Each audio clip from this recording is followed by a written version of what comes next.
Imagine this. You're 17 years old, handcuffed, barefoot, running down the middle of a busy street in broad daylight. Your heart's pounding so hard you can taste metal in your mouth. Behind you, a man with a gun is screaming your name, telling you to stop or he'll shoot. Cars slow down, people stare. But nobody helps. Because the man chasing you? He's a respected baker, a family man, someone the cops know by name, someone they trust. And you? You're just a girl nobody's looking for. That was Cindy Paulson's reality on June 13th, 1983. And if she hadn't run, if she hadn't fought, if she hadn't been brave enough to scream for help when nobody wanted to listen, Robert Hansen would still be hunting. Because for over a decade, this quiet, stuttering man with the kind smile had been doing something unthinkable.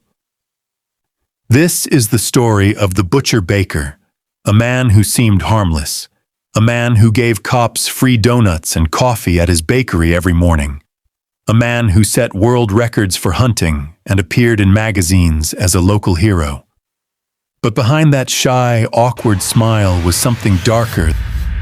Most channels hide the real details. I don't. My name is Troy, and I'm here to get the full story, every fact that actually matters. But YouTube won't show you the next case unless you're subscribed. If you don't hit that button now, this is the last video of mine you'll see. And the next case is even crazier than this one. So hit subscribe, then drop a comment telling me where you're watching from. Robert Hansen didn't just kill 17 women. He turned murder into a sport. He made fear into a game. And he almost got away with it. Before Robert Hansen became a monster, he was just a kid nobody liked. Born in 1939 in Esterville, Iowa, Robert grew up skinny, short, and awkward. The kind of kid who ate lunch alone in the corner of the cafeteria. The kind who never got picked for teams in gym class. His face was covered in acne so bad it left scars that stayed with him his whole life. Deep pits and craters that made him look older than he was. And when he tried to talk, he stuttered. Bad words would get stuck in his throat like a broken glass. Kids mocked him. Girls laughed at him. Teachers ignored him. At school dances, he'd stand against the wall watching everyone else slow dance under paper streamers and dim lights. He'd work up the courage to ask a girl to dance, and she'd look him up and down like he was dirt on her shoe. No thanks, they'd say. Sometimes they wouldn't even say that. They'd just walk away. And Robert? He'd stand there, fists clenched, face burning red, swallowing the humiliation like poison. He didn't cry. He just remembered. Every single rejection, every cruel word. He kept a list in his mind, and he swore one day he'd make them all pay. To escape the pain, Robert turned to the woods. His father was a baker, a strict cold man who believed boys should toughen up. So Robert learned to hunt. Out there in the quiet wilderness, gun in his hands, prey in his sights, Robert felt powerful for the first time in his life. Animals didn't reject him. Animals didn't laugh. They just ran. And he loved the chase, the stalking, the moment right before the kill when the deer would freeze, eyes wide, sensing danger but not knowing where it was coming from. That's when Robert felt most alive.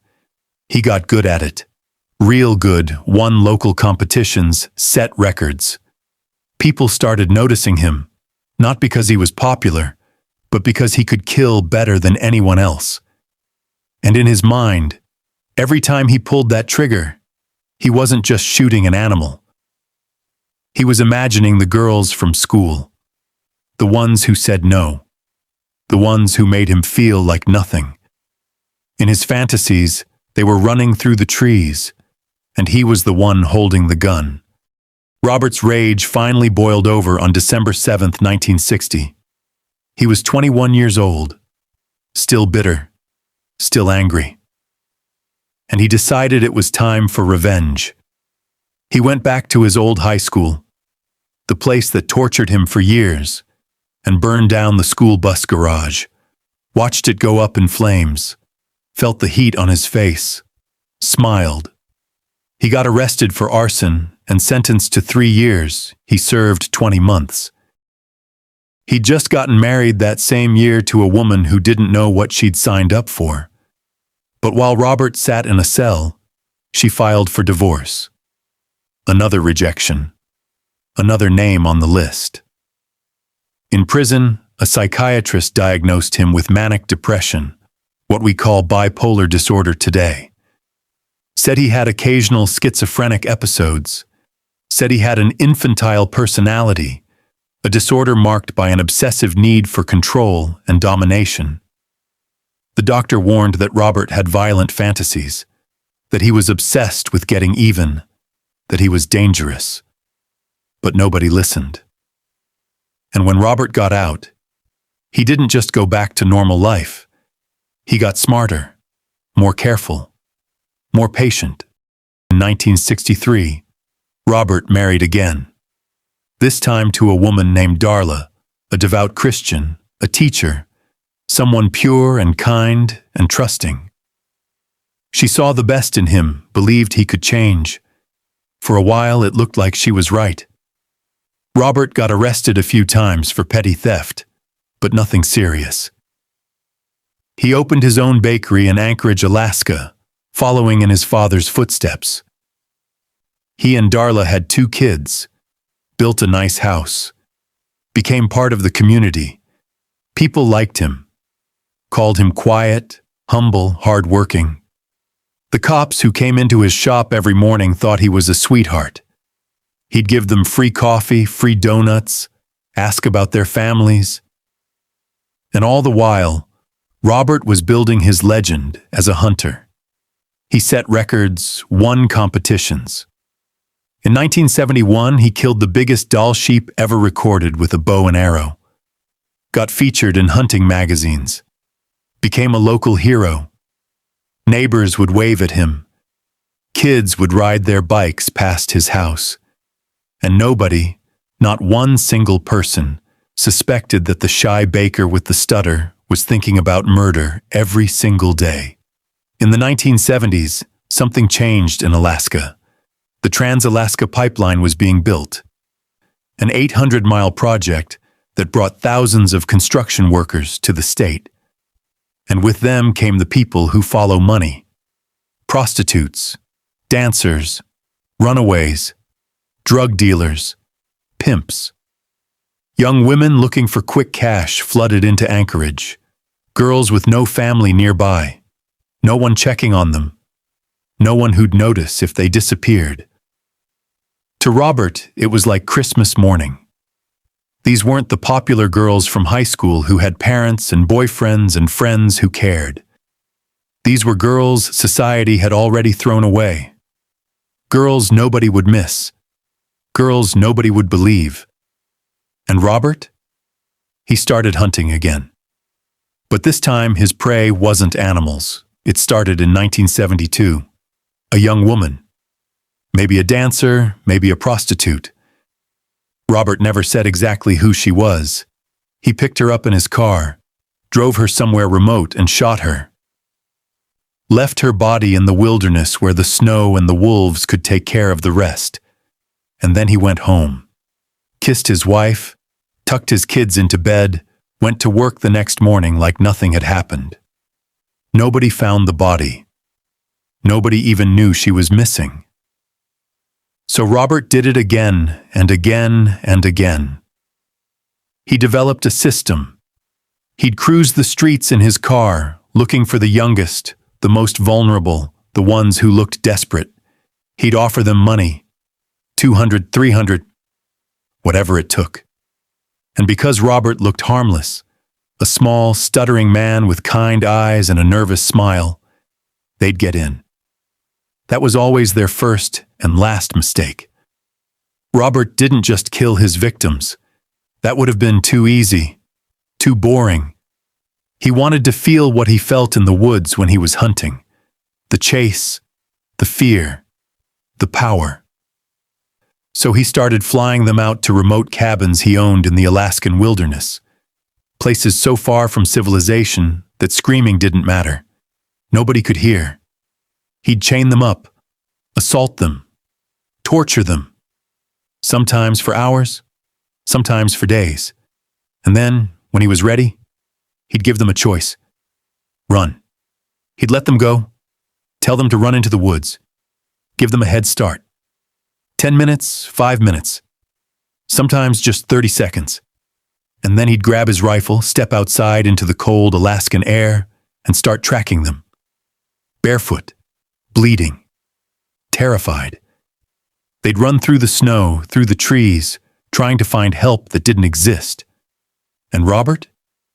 He'd follow slowly, calmly, like he was tracking a deer. When he found them, he'd shoot them. One clean shot. Then he'd bury the body somewhere deep in the wilderness, mark the spot on a map, and fly back home. To his wife, to his kids, to his bakery. Like nothing had happened. Not every woman Robert took ended up dead. Some he let go. Not out of mercy, out of strategy. He'd assault them, threaten them, tell them if they ever went to the police, he'd find them and kill them. And because Robert looked like a normal guy, because he had a family and a business and a reputation, most of them didn't report it. They were scared, ashamed, convinced nobody would believe them. And they were right. The few who did go to the police, they were dismissed, ignored, told they were lying. Because who would believe a prostitute over a respected baker? Who would believe a runaway over a man who gave cops free coffee every morning? Robert knew this. He counted on it, and for over a decade, it worked. But eventually, the bodies started piling up. In 1980, construction workers found a body on the side of Eklutna Road. Female, partially decomposed. No ID, they called her Eklutna Annie because nobody knew her real name. Then another body turned up in a gravel pit. Joanna Messina, 22 years old, shot in the back. Then a foot was found near the Nick River. Led police to the body of Sherry Morrow, 23, buried in a shallow grave.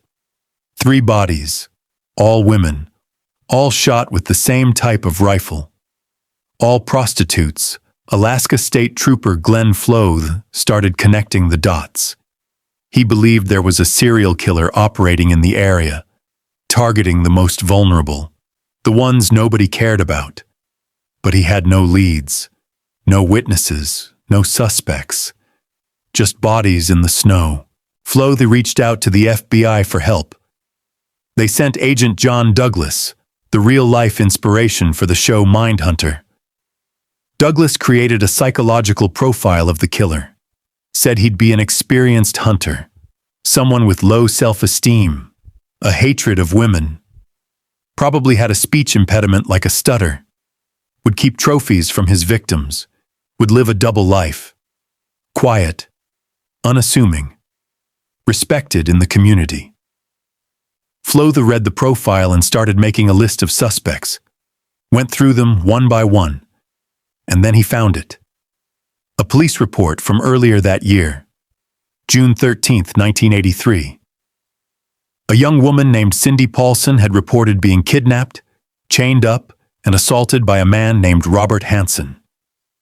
The case had been dismissed. Cops didn't believe her. But Floth, he did, and he started digging. Cindy Paulson was 17 years old. She'd come to Anchorage with her boyfriend, working as a prostitute and dancer to make money. On June 13, 1983, she was standing on the side of the road when a small, nervous man in a car pulled up, offered her $200. She hesitated. Something felt off, but she needed the money. So she got in. The second the door closed, Robert pulled out a gun, put her in handcuffs, drove her to his house in Muldoon, chained her up by her neck in the basement, tortured her, assaulted her. And then, like he'd done this 1,000 times before, He took a nap on the couch next to her. When he woke up, he started showing her his hunting trophies, bragging, talking about all the animals he'd killed. Cindy realized right then, if he's showing me his real name, his house, his trophies, he's planning to kill me. She had to escape. But how? Robert loaded Cindy into his car and drove her to Merrill Field Airport. He had a plane waiting, told her he was taking her to his cabin on the Nick River. Cindy knew what that meant. If she got on that plane, she was dead. As Robert loaded supplies into the aircraft, he told Cindy to sit still in the front seat. "Don't move or I'll shoot you," he said. But when he turned his back, Cindy made a choice. She ran, barefoot, handcuffed, down the middle of the street. Robert chased after her, screaming, waving his gun. But Cindy flagged down a truck. The driver, shocked, let her in. Drove away before Robert could catch her. A security guard at the airport saw Robert speeding off and thought it was strange. Wrote down his license plate. Cindy begged the truck driver not to take her to the police. She was too scared, too traumatized. So he dropped her off at a motel where her boyfriend was staying. But the driver? He called the cops anyway. Police found Cindy at the motel, still handcuffed, still shaking. She told them everything. Described Robert's car, his house, his plane. Even showed them which plane he'd tried to use. She had all the details, all the evidence. But the cops didn't believe her. They knew Robert, liked him, ate at his bakery every morning. When they questioned him, Robert said Cindy was lying because he refused to pay her. The cops believed him. Case closed. Cindy went back to her life, terrified, knowing the man who tried to kill her was still out there. And Robert? He went back to hunting. When Floth found Cindy's report, everything clicked. Robert Hansen matched the FBI profile perfectly. Experienced hunter, stuttered, low self-esteem, hated women. Floth got a warrant, searched Robert's house, and what they found was chilling. Jewelry belonging to missing women, IDs, shoes, and behind his bed's headboard, hidden, was an aeronautical map, covered in over 20 red X marks. Floth looked closer. Some of those X's matched the exact spots where bodies had been found. Eklutna Annie, Joanna Messina, Sherry Morrow. The others? They were places nobody had searched yet. Flothy sent teams out into the wilderness, and one by one, they started finding more bodies. 4 months after Cindy's escape, Robert Hansen was arrested. This time, there was no denying it. The evidence was overwhelming. At first, Robert tried to play dumb, denied everything. But as the interrogation went on, as the evidence piled up, he started to crack. Slowly, piece by piece, he admitted to the murders. 17 women, maybe more. He refused to talk about some of the X's on his map, said he didn't kill those ones. But detectives didn't believe him. They thought the real number was closer to 21, or 30, or more. Robert's explanations were twisted, disturbing. He said he only killed bad girls, said he'd never hurt a good woman. He described his process like it was a game, said he'd go to bars and wait for dancers to approach him. They had to pitch the ball before I could bat, he said. Once a woman propositioned him, she was no longer decent, and that meant she deserved to die. To avoid 17 separate trials, Robert took a plea deal, admitted to 4 murders, was sentenced to 461 years plus life without parole. Cindy testified, told the court everything, and when it was over, she left Anchorage, got married. Had 3 kids, tried to build a normal life. Robert was sent to prison, and for the first time in over a decade, the women of Anchorage could sleep a little easier. But the families of the victims? They never got closure. Most of the bodies were never found, and Robert took those secrets to his grave. Robert Hansen spent the rest of his life behind bars. He didn't fight it, didn't appeal, just accepted his fate. In 2014, at 75 years old, he died of natural causes. No dramatic ending, no deathbed confession, just an old man fading away. But for the families of his victims, none of that mattered. Their daughters, their sisters, their friends were still gone, and most of them were still out there, buried somewhere in the Alaskan wilderness, waiting to be found. So here's what haunts me. Robert Hansen wasn't a genius. He wasn't some criminal mastermind. He was just a shy, awkward man with a stutter and a bakery. And yet, for over a decade, he got away with murder. Because people didn't want to believe that someone like him could do something like that. Because his victims were people society had already decided didn't matter. So what do you think? Could this happen again? Is it happening right now? Drop your thoughts in the comments. Hit that like button. Subscribe for more true crime stories that'll make you look twice at the people around you. Because some stories don't just scare you, they teach you. And this one? It teaches you that the scariest monsters are the ones you never see coming. Thanks for watching. Stay safe out there.